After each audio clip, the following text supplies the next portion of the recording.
मैं अपना वाकया बता रहा हूं। मैंने अब तक 4 निकाह पढ़ाए हैं, चारों को तलाक हो गई।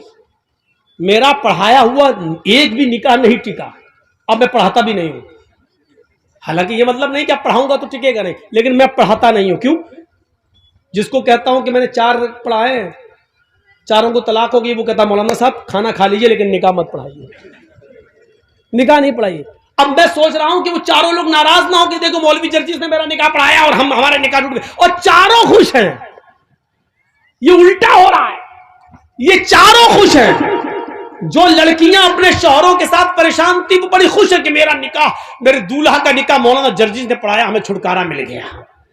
वो अपनी सहेलियां, जिनकी सहेलियां परेशान है, वो कहती काश तेरे दूल्हा का निकाह मौलाना जर्जीस ने पढ़ाया होता तो तू भी छुटकारा पा गई होती। तो उल्टा हो रहा है। हम सोच रहे हैं कि कभी गलत ना कहें, लेकिन मुझसे को लड़के भी खुश, लड़कियां भी खुश, बहुत अच्छा छुटकारा मिल गया। तो कभी कभी ऐसा होता है, जरूरी नहीं कि हम जो सोचें वही सही हो। देखिए, एक आदमी लंगड़ाता हुआ आ रहा है। ये मुखिया जी बैठे हैं, आपके बड़े इज्जतदार आदमी हैं आपके समाज के। मान लो ये डॉक्टर हैं और हम भी डॉक्टर हैं।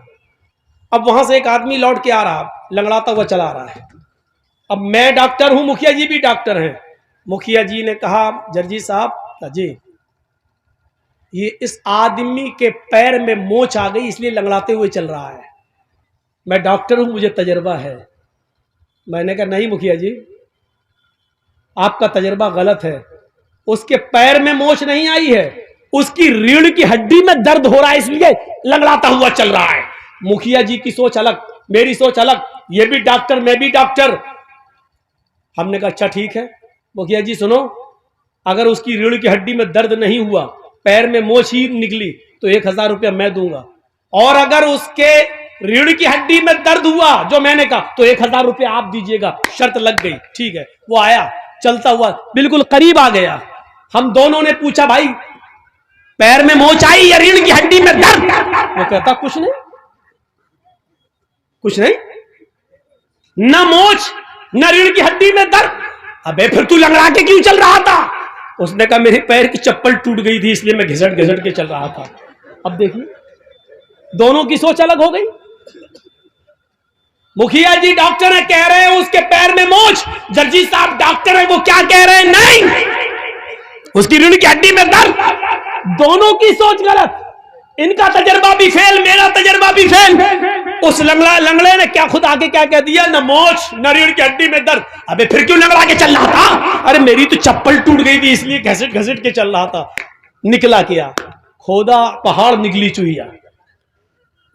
दोनों के पैसे बच गए। तो कभी कभी सोच ऐसी भी होती है, सोच। इसीलिए कुरान ने कहा है बिना तहकीक किए हुए कभी अपनी जबान से कोई लफ्ज मत बोलो। इज़ा जाकुम फासिकुम बिनबाइन, जब तुम्हारे दरमियान कोई समाज का बुरा आदमी कोई बुरी खबर लेकर आए, किसी के बारे में कहे फला ऐसा कर रहा था, तो एकदम उसकी बात मत मान लो, बल्कि तहकीक कर लो। आपको मालूम है इमाम औज़ाई रहमतुल्लाह अलैह बहुत बड़े बुजुर्ग गुजरे हैं। जरा देखिए, उनके घर में उनकी बीवी से मिलने के लिए उनके गांव की एक औरत आती है और सुबह सुबह दरवाजा खटखटाती है। इमाम औज़ाई रहमतुल्लाह अलैह फजर की नमाज के बाद कुरान की तिलावत कर रहे थे चटाई पर बैठकर। उन्होंने दरवाजे पर देखा कोई आया है, दरवाजा खोला तो सामने गांव की औरत खड़ी है। पूछा कैसे आई हो बहन?